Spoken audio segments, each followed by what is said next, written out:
Gabriel Pilar, Uddharan was Rajyasabha attention Puri. Mate Vanya Pilakanari, Makalaya Mahamalaya Prasanare, Kervikare, Kervi Ilatavare, Nilkunavare, Ikinavare, Ninakajavam, Eliavua.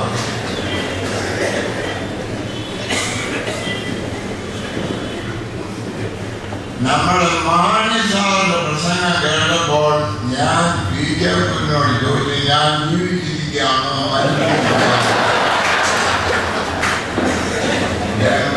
ജീവിച്ചിരിക്കുകയാണോ? വർഗീയത്തിന്റെ പ്രസംഗം കേട്ടപ്പോൾ ഞാൻ തിന്മയോട് ചോദിച്ചു, പഴയ തിന്മ തന്നെയാണോ എൻ്റേത് വല്ലാട്ടോ? അങ്ങനെയുള്ള എന്റെ ചരമ പ്രസംഗം നേരത്തെ നടത്തിയ ഇത് രണ്ടുപേരോട്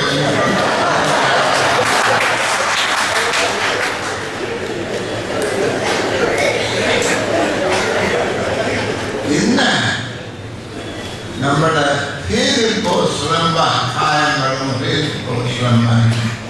നമ്മൾ ഓർക്കുക. 200 വർഷം എടുത്ത് അദ്ദേഹത്തെ ഓർക്കണം. അപ്പൊ ഞങ്ങളൊക്കെ ഓർക്കാൻ എത്ര വർഷം എടുക്കും? അദ്ദേഹത്തെ പോലെ ഒരാളിനെ ഓർക്കാൻ 200 വർഷം എടുക്കും. അദ്ദേഹത്തിന്റെ പേര് ഫിലിപ്പോസ് എന്നാണ്. എന്റെയും പേരതാണ്. ഫിലിപ്പോസ് എന്ന വാക്കിന്റെ അർത്ഥം കുതിരയെ സ്നേഹിക്കുന്നത് എന്നുവെച്ചാൽ പട്ടാളക്കാരൻ, യോദ്ധ. ഇൻഡോ പാകിസ്ഥാൻ യുദ്ധ സമയത്ത് ഞാൻ വടക്കേ ഇന്ത്യയിൽ കൂടെ ട്രെയിനിൽ പോകുക. എൻ്റെ കൂടെ ധാരാളം പട്ടാള ഉദ്യോഗസ്ഥന്മാരുണ്ടായി. അവർക്ക് എല്ലാ സ്റ്റേഷനിലും ആളുകൾ വന്ന് സ്വീറ്റ്സ് ഒക്കെ കൊടുക്കും, പാല് കൊടുക്കും, കാപ്പി കൊടുക്കും. ഞാൻ അപ്പോൾ ഒരു സ്ത്രീയോട് ചോദിച്ചു, ഇവരെന്തേ പോവുകയാണ്? മനുഷ്യനെ കൊല്ലാൻ പോവുകയാണ്. നമ്മൾ അഹിംസയുടെ രാജ്യമാണ്. ഈ അഹിംസയുടെ രാജ്യത്ത് ഹിംസയ്ക്ക് പോകുന്നത്, അവർക്ക് പാല് കൊടുക്കുന്നത് ശരിയാണോ? ആ സ്ത്രീയെ ഒന്ന് പോകും. എന്നോട് ചോദിച്ചു, നിങ്ങൾ ആരാണ്? ഞാനൊന്നും അത് സംഭവിക്കും. ഇതെന്തോ ചെയ്യുന്നത് നിങ്ങൾക്ക് നിങ്ങൾ പറഞ്ഞതെല്ലാം തെറ്റിദ്ധാരണയിലാണ്. ഞാനും എൻ്റെ ഭർത്താവും എൻ്റെ മകനും ജീവിച്ചിരിക്കാൻ വേണ്ടി അവരുടെ ജീവൻ വിലയിരുത്തുന്നതാണ്. അവർ പോയി മരിക്കും. അവർ പോയി അവരോട് യുദ്ധം ചെയ്ത് മരിച്ചില്ലെങ്കിൽ ഞാനും എൻ്റെ ഭർത്താവും മകനും ജീവിച്ചിരിക്കില്ല. ആ സ്ത്രീ ഭർത്താവ് യോദ്ധാവെന്ന് പറഞ്ഞാൽ ആരാണ് എന്നത് അതിൽ പിന്നെ ആഴ്ചയിലൊരിക്കൽ ഞാൻ ഭർത്താവ് ക്രമമായി ഒരു യോദ്ധാവായി. യോദ്ധാവെന്ന് പറയുന്നവൻ നശിപ്പിക്കുന്നവൻ, അവൻ രക്ഷിക്കുന്നവനാണ്. അതാണ് സ്ത്രീ പറഞ്ഞത്. നശിപ്പിക്കുന്നവനാണെന്ന് ഞാൻ തെറ്റിദ്ധരിച്ചു. രക്ഷിക്കുന്നവനാണെന്ന് ആ സ്ത്രീ എന്നെ പറഞ്ഞു. മനുഷ്യന്റെ രക്ഷയുടെ അടിസ്ഥാനം ദൈവമാണ്. ദൈവത്തെ നമ്മൾ എങ്ങനെ അറിയും? ദൈവത്തെ നമുക്ക് അറിഞ്ഞുകൂടെ? യേശുക്രിസ്തു പറഞ്ഞു, ആരും ഒരു നാളും ദൈവത്തെ കണ്ടില്ല. മോശ പറഞ്ഞു, ഞാൻ ദൈവത്തെ കണ്ടതുകൊണ്ട് മരിച്ചു പോകും. എൻ്റെ മുമ്പിലിരിക്കുന്ന അച്ഛന്മാരെല്ലാം മരിക്കാതിരിക്കുന്നത് എന്തുകൊണ്ടാണ്?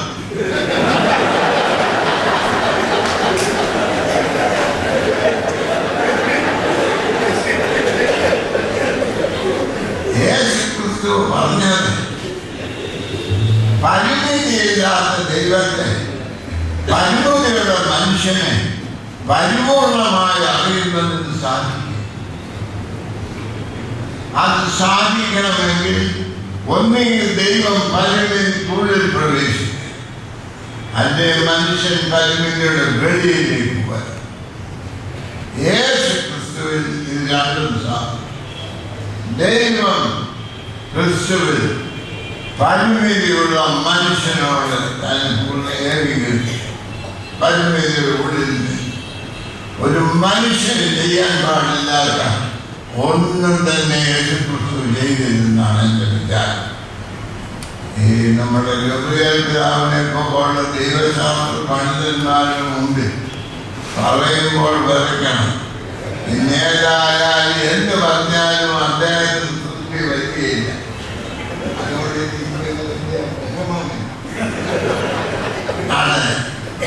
രണ്ടാമത് മനുഷ്യനായ യേശുക്രിസ്തു പരിമിതിയുടെ വെളിയിലേക്ക് തന്റെ ഉയർത്തിനെ കൊടുക്കണം. എല്ലാ മനുഷ്യരും സാധിക്കണം.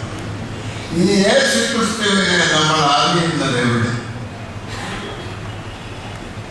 യേശുക്രിസ്തുവിനെ കണ്ടവരെ ആരെയും നിങ്ങൾ കണ്ടിട്ടുണ്ടോ? നേരിട്ട് കണ്ടിട്ടുണ്ടോ? കണ്ടവരെ കണ്ടിട്ടുണ്ടോ? ഇല്ല. നമുക്ക് യേശുക്രിസ്തുവിനെ കാണുന്നതിന് സാധിക്കുന്നത് വേദപുസ്തകത്തിൽ. അതുകൊണ്ടാണ് എല്ലാ സഭയും വേദപുസ്തകം സ്വീകരിക്കുക. എന്നാൽ ചില വ്യത്യാസം ഇല്ലേ? നമ്മൾ അതായത് വ്യത്യാസങ്ങളുണ്ട്. എൻ്റെ ജ്യേഷ്ഠൻ ആഫ്രിക്കയിൽ ജോലി ചെയ്യുമ്പോൾ ഞാൻ എന്നോട് താമസിച്ചിട്ട് യുഗാണ്ടയിൽ ഞാൻ കെനിയയിലോട്ട് പോകുമ്പോൾ എൻ്റെ ജ്യേഷ്ഠൻ പറഞ്ഞു, കെനിയയിൽ ചെല്ലുമ്പോൾ എൻ്റെ വലിയൊരു സ്നേഹിതൻ അവിടെ ഇന്ന അഡ്രസ്സിലുണ്ട്, കണ്ടേച്ചേ പോകാം. ഞാൻ അതുപോലെ അദ്ദേഹത്തെ ചെന്നു മണിയായിട്ട് കണ്ടു. അദ്ദേഹം എന്നെ കണ്ടോണ്ട് ചോദിച്ചു, woman, why didn't you inform us about your ordination? നിന്റെ പൗരോഹിത്യ ശുശ്രൂഷയ്ക്ക് ഞങ്ങളെ എന്താ വിളിക്കാൻ എന്നോട് ചോദിച്ചു. ഞാനൊന്ന് പരിഭ്രമിച്ചു പോയി. ഈ സാഹിത്യത്തെ ഞാൻ ആദ്യം കാണുന്നത്. ഞാൻ പിന്നെ അന്ന് ഞാൻ അച്ഛനാണ്. പിന്നെ ഞാൻ അങ്ങനെ വിളിക്കാനും ഞാൻ കണ്ടിട്ടുമില്ല. അറിയുന്നത് അദ്ദേഹം കഴിച്ചു. ഞാൻ എൻ്റെ സഹോദരൻ, എൻ്റെ ജ്യേഷ്ഠ സഹോദരനായി വന്നത് ഞാനാണ്. അപ്പൊ ഞാൻ പറഞ്ഞു, നിങ്ങൾ മനസ്സിൽ കണ്ട ആളിൻ്റെ സഹോദരനാണ് ഞാൻ. പിന്നെ അദ്ദേഹം എന്നോട് പറഞ്ഞു, ഇങ്ങനെയാണ്. അദ്ദേഹത്തിൻ്റെ ഭാര്യയെ വിളിച്ചുകൊണ്ട് പറഞ്ഞു, do you know who this is എന്ന് ചോദിച്ചു. ഉടനെ അവർ പറഞ്ഞു, പിന്നെ Mr. Woman, but he didn't inform us that he is ordained. ഞാനിത് പറഞ്ഞത് എൻ്റെ സഹോദരനും ഞാനും തമ്മിൽ വളരെ സാമ്യം, എന്നാൽ ഞങ്ങൾ തമ്മിൽ വ്യത്യാസം. അതുപോലെ വേദപുസ്തകത്തെ നമ്മുടെ അല്ലറ വ്യത്യാസങ്ങൾ, അല്ലറ എല്ലാവർക്കും കാര്യമായ വ്യത്യാസമുള്ളത് വേണമെങ്കിൽ പറയാം. വ്യത്യാസങ്ങളുണ്ടെങ്കിൽ ബേസിക്കലി ഒരു പുസ്തകം യേശുക്രിസ്തുവിനെ ജീവിച്ചത്, യേശുക്രിസ്തുവിൻ്റെ പഠിപ്പ്, യേശുക്രിസ്തുവിൻ്റെ പാരമ്പര്യം, ഇതൊക്കെ എല്ലാ സഭകളും വേദപുസ്തകത്തിൽ കൂടെയാണ് അറിയുന്നത്. അതുകൊണ്ട് എല്ലാ സഭകളെയും യോജിപ്പിക്കുന്ന ഒന്നാണ് വേദപുസ്തകം. ഞാൻ പറഞ്ഞല്ലോ, എൻ്റെ പിതാവിൻ്റെയും മാതാവിൽ കൂടെയാണ് എൻ്റെ ജ്യേഷ്ഠനും ഞാനും ഉള്ള സാമ്യം. എന്നാൽ ആ സാമ്യം എൻ്റെ ജ്യേഷ്ഠനും ഞാനും കൂടെ വളരെ വ്യത്യാസങ്ങളുണ്ട്. എങ്കിലും ബേസിക്കായിട്ടുള്ള വേദപുസ്തകം എല്ലാ സഭകളുടെയും കൂടെ യോജിപ്പിക്കുന്ന ഒരു പുസ്തകം.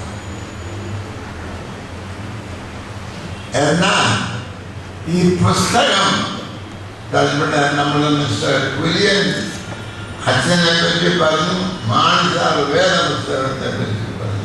ഇനി തർജ്ജിമയോട് ശേഷിച്ചിരിക്കും. ദിവസം എൻ്റെ കാറിൽ ഒരു സ്ഥലത്തേക്ക് പോകുമ്പോൾ വഴിയിൽ കുറച്ചാൽ ഞാൻ ചോദിച്ചില്ല എന്നാണ് ചോദിച്ചപ്പോൾ പറഞ്ഞു, ഇന്നാരും മരിച്ചു, എനിക്കറിയാവുന്ന ഒരാളാണ്. എന്നാൽ ഞാൻ പറഞ്ഞു നോക്കാം അവരോട് എനിക്കത് പ്രാർത്ഥിച്ച് ഞാൻ അവർക്ക് പ്രാർത്ഥിക്കാനായിട്ട് ഞാൻ അവരോട് വലിയ വേദപുസ്തകം ഇങ്ങോട്ട് എഴുതി. ഉടനെ ഒരു മകൾ അവരുടെ യുവതി ഒരു വേദപുസ്തകം എടുത്തുകൊണ്ട് ഞാൻ തന്നെ തുറന്നു നോക്കിയപ്പോൾ അത് തമിഴെന്ന് കേട്ടിട്ടുണ്ടെന്നല്ല, തമിഴ് എനിക്കറിയാം. അപ്പോൾ ഞാൻ വിചാരിച്ചു ഇവിടെ അവിടെ ആർക്കെയും അറിയാം. അപ്പോൾ കാരണം നിങ്ങൾ തമിഴ് അറിയാവുന്നവരൊന്ന് വായിക്കാൻ ഞാനൊരു ഭാഗം പറയാം, ഒന്ന് വായിച്ചായിരുന്നു. അപ്പോൾ അവിടെ ഇരിക്കുന്ന ആർക്കും തമിഴ് അറിയാം. എന്നാ ഗുണം? വേദപുസ്തകമാണ്. അത് അതിനകത്ത് ഒരു തെറ്റുമില്ല, കുറവുമില്ല. പക്ഷേ അതുള്ളത് കൊണ്ടെല്ലാം ഗുണം നമ്മുടെ ഭാഷയിൽ അതായി തീർന്നില്ലെങ്കിൽ അതുള്ളത് ഇല്ലാത്തത് ഒരുപോലെ. ഈയാൾ കച്ചവടത്തിന് മനുവേ പോയപ്പോൾ അവിടെ കണ്ടൊരു കടയിൽ വേദപുസ്തകം വരുന്നത് പുള്ളി ഒരെണ്ണം വാങ്ങി വീട്ടിൽ കൊണ്ടുപോയില്ല. അങ്ങനെ നോക്കി ഇത് തമിഴാണോ വാങ്ങിച്ചത്? അതുകൊണ്ട് വേദപുസ്തകത്തിനല്ല വില, വേദപുസ്തകം വെളിപ്പെടുത്തുന്ന ദൈവത്തിനാണ്. ദൈവത്തെ അറിയുന്നതിന് സഹായിക്കുന്നത് വേദപുസ്തകം, ദൈവത്തെ അനുഭവിക്കുന്നതിന് സഹായിക്കുന്നത് ആരാധനയും കൂദാശയും. അതുകൊണ്ട് ഈ തർജ്ജിമ വളരെ പ്രധാനമാണ്, വളരെ പ്രയാസപ്പെട്ടതാണ്. ഒരു അമേരിക്കക്കാരൻ സാഹിബ് ജപ്പാനിൽ, അപ്പോൾ ശനിയാഴ്ചയാണ് അദ്ദേഹം ഞായറാഴ്ച പ്രസംഗം, അദ്ദേഹമാണ് പ്രസംഗിക്കുന്നത്. അമേരിക്കക്കാർ എവിടെ ചെന്നാലും അവർക്ക് പ്രസംഗിക്കും. അപ്പോൾ അങ്ങനെ പ്രസംഗിച്ചു. അദ്ദേഹം നോക്കിയപ്പോൾ ജപ്പാനിൽ അയർലൻഡ് വളരെ കളഞ്ഞപ്പോൾ അദ്ദേഹം പറഞ്ഞു, Japan is an island, so I am going to speak to you on ships. They are friendship, fellowship and stewardship. തർജ്ജിമ കപ്പൽ കാണാം, ഇംഗ്ലീഷ് കപ്പൽ, ജപ്പാൻ ഭാഷയിൽ കപ്പലില്ല, നമ്മുടെ മലയാളത്തിലും കപ്പൽ. തർജ്ജിമയുടെ വിഷമം മനസ്സിലായോ? സായിപ്പ് പറഞ്ഞു ഞാൻ കപ്പലിനെ പറ്റി വേറെ കാര്യമാണ്. അതുകൊണ്ട് തർജ്ജിമ ഒരു വലിയ പ്രയാസമുള്ള കാര്യം. രണ്ടാമത് ഇതിന്റെ ആശയമാണ് നമ്മൾ പറഞ്ഞു കൊടുക്കുന്നത്. ആ വാക്കിന്റെ കൺസെപ്റ്റ് സ്നേഹം, സ്നേഹം എന്ന് വേദപുസ്തകത്തിൽ എഴുതിയിട്ടുണ്ട്. അതെന്താണെന്ന് അറിയാമോ?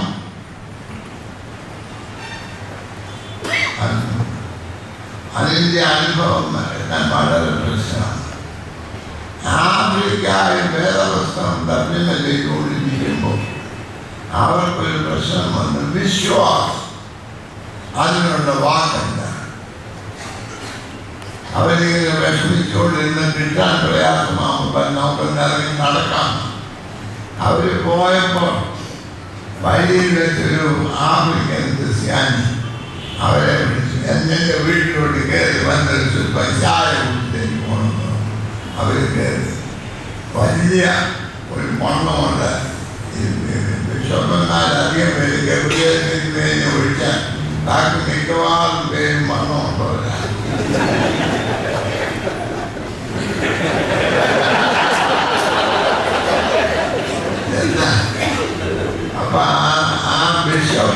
ഇരിക്കാൻ വഴി ഒഴിഞ്ഞു പോകുമോ. അപ്പോൾ അയാൾ പറഞ്ഞു, പേടിക്കണ്ട, നിന്റെ ഭാരം അത് വഹിച്ചു. അപ്പോൾ നിന്റെ ഭാരം അത് വഹിച്ചുകൊള്ളു എന്ന് പറഞ്ഞ ആ വാക്കാണ് അവരുടെ വിശ്വാസത്തിൽ തർജ്ജിമ. തർജ്ജിമ ചായ കുടിക്കുമ്പോഴുണ്ടാകും. മനുഷ്യന്റെ മധ്യത്തിൽ ജീവിച്ചെങ്കിൽ മനുഷ്യനെ നേരിട്ട് അറിയുന്നതിനല്ല തർജ്ജിമ ചെയ്യാൻ. വേദപുസ്തകത്തിൽ തർജ്ജിമയ്ക്ക് വേറൊരു പ്രശ്നം. പണ്ഡിതന്മാർ മാത്രം വായിക്കുന്ന പുസ്തകമാണ്. 4ാം ക്ലാസ് വരെ പഠിച്ച വൈദ്യന്മാരും വായിക്കും. വാക്കുകൾ ഉപയോഗിക്കുന്നത് വളരെ പ്രശ്നം. ഇതെല്ലാവരുടെയും പുസ്തകം. എല്ലാവരും അക്ഷരാഭ്യാസം ഇല്ലാത്തവർ ഇത് വായിച്ച് കേൾക്കുമ്പോൾ മനസ്സിലാക്കും. അതുകൊണ്ട് ഈ വേദപുസ്തക തർജ്ജിമ വലിയൊരു പ്രശ്നം. ഞാൻ പറഞ്ഞ ഈ സുറിയാനിയിൽ മാത്രം ഇവിടെ ഉണ്ടായിരുന്ന ഈ വേദപുസ്തകം മലയാള ഭാഷയിലേക്ക് തർജ്ജിമ ചെയ്യുന്നത് വെറും ഒരു തർജ്ജിമ. അതിൻ്റെ അകത്ത് വളരെ ആഴമായ ആശയങ്ങൾ, ആ ആശയങ്ങൾക്ക് പരിചയമില്ലാത്ത ഭാഷയിൽ ആ ആശയങ്ങൾ രൂപപ്പെടും. ഇതിന് 2 ഭാഷയിലുമുള്ള പാണ്ഡിത്യം, സമൂഹത്തിലുള്ളതായ ജീവിക്കുന്ന അനുഭവം, ഇതെല്ലാം ഉള്ള ഒരാളായിരുന്നു നമ്മുടെ റംബാച്ച്. റംബാച്ച് എന്ന് പറഞ്ഞാൽ ആരാണെന്ന് ഞാൻ റംബാച്ചിനായിട്ട് ബിഷപ്പായ എൻ്റെ അടുത്ത് വശത്തിരിക്കുന്ന തിരുമേനിയോട് തിരുമേനി അങ്ങനെ കണ്ടുകൊണ്ടുള്ള എൻ്റെ വാക്കൊക്കെ പറഞ്ഞപ്പോഴേ എനിക്ക് മനസ്സിലായത് എനിക്കറിയാൻ വയ്യ.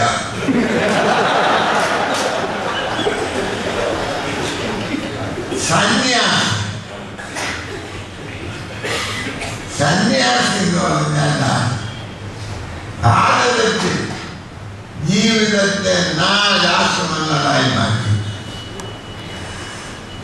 1 ബ്രഹ്മചാരി. ബ്രഹ്മചാരി ആരെന്ന് ചോദിച്ചാൽ കല്യാണം കഴിക്കാത്തവരെന്ന് പറയും. അവരെല്ലാം ബ്രഹ്മചാരികളാണ്. എന്നോട് തെറ്റ് ചോദിക്കും, തിരുമേനി എന്താ കല്യാണം കഴിക്കാൻ? ഞാൻ 35 വയസ്സായിട്ടാണ് ഞാൻ ബിഷപ്പായത്. അപ്പൊ അതിന് മുമ്പ് കല്യാണം കഴിക്കാൻ ഞാൻ പറഞ്ഞ സ്ത്രീകളുടെ ആൾക്കാരും അവർക്ക് എന്റെ സൗന്ദര്യം അതുകൊണ്ട് കല്യാണം കഴിക്കാൻ. ബ്രഹ്മചാരി കല്യാണം കഴിക്കാറുണ്ടല്ല, ബ്രഹ്മത്തിൽ ചലിക്കും. ബ്രഹ്മം എന്ന് പറയുന്നത് സനാതന സത്യം. സത്യത്തിനല്ല, സനാതന സത്യം. ആ സനാതന സത്യത്തിൽ ചലിക്കുന്നത് അവൻ പിന്നെ ബ്രഹ്മചാരി, ഗൃഹസ്ഥൻ, വാനപ്രസ്ഥൻ, സന്യാസം. സന്യാസത്തിൽ ഇതിന്റെ അന്തരത്തിലെത്തുകയും അത് ലോകത്തിൽ നടന്ന് പ്രഖ്യാപിക്കുകയും ചെയ്യുന്നതാണ്. അറിവിന്റെ അന്തത്തിലേക്ക് എത്തിയിട്ട് അറിവിന്റെ അന്തമായ ഈശ്വരൻ പരബ്രഹ്മത്തെ അനുഭവിച്ചിട്ട് ആ പരബ്രഹ്മത്തെ ലോകത്തിൽ പങ്കെടുക്കുന്നയാളാണ് ബ്രഹ്മ. വലിയ ആളാണ്. റംബാനാണോ ബിഷപ്പാണോ വലിയ ആണെന്ന് ചോദിച്ചാൽ ഇവിടെ ബിഷപ്പ് ഇരിക്കുന്നതുകൊണ്ട് ഞാൻ ഉത്തരം പറയുന്നു. അപ്പൊ നിങ്ങൾക്ക് ഉത്തരം മനസ്സിലായി. ഞാൻ പറഞ്ഞത് ഈ വലിയ ബിഷപ്പ് ഇത് ആവശ്യം. അതുള്ള ഒരാളാണ് റംബാൻ സന്യാസി എന്ന് പറയുമ്പോൾ ജീവിതത്തെ ശിക്ഷണത്തിലാണ്. ശിക്ഷണമുള്ളവരാണ് ശിക്ഷണത്തിന് വിധേയപ്പെടുന്നവർ. ഇങ്ങനെയുള്ള ഒരു മഹാനായിരുന്നു നമ്മുടെ അദ്ദേഹത്തിൻ്റെ വലിയ സംഭാവന വേദപുസ്തകം കൂടെ യേശു ക്രിസ്തുവിനെ ലോകം അറിയുന്നതിന് വലിയൊരു മുഖാന്തരമായി കേരളത്തിൽ ശോഭിച്ച ആളാണ് യേശു ക്രിസ്തുവിൻ്റെ ദാസനാണ്. അദ്ദേഹത്തിൻ്റെ 200-ാം വർഷം കൊണ്ടാടുന്ന ഈ സമയത്ത് എനിക്ക് ഇത് സംബന്ധിക്കാൻ സാധിച്ചതിൽ വളരെ സന്തോഷമുണ്ട്. എന്നോട് പത്രക്കാർ ചോദിക്കും തിരുമേനിയുടെ ദീർഘായുസിന്റെ ലേഖനമെന്ന. ഇപ്പോഴാണ് എനിക്ക് മനസ്സിലായത് റംബാച്ചന്റെ 200-ാം വർഷത്തെ ആഘോഷം നടന്നത് അതിൽ കൂടെ സംബന്ധിച്ചിട്ട് മരിച്ചാൽ അറിയുന്നുള്ള ദൈവത്തിന്റെ ഇഷ്ടം കൊണ്ടാണ്. അങ്ങനെ എനിക്ക് മരിക്കാൻ വേണ്ട ക്രമീകരണം ചെയ്തു തന്ന നിങ്ങളോട്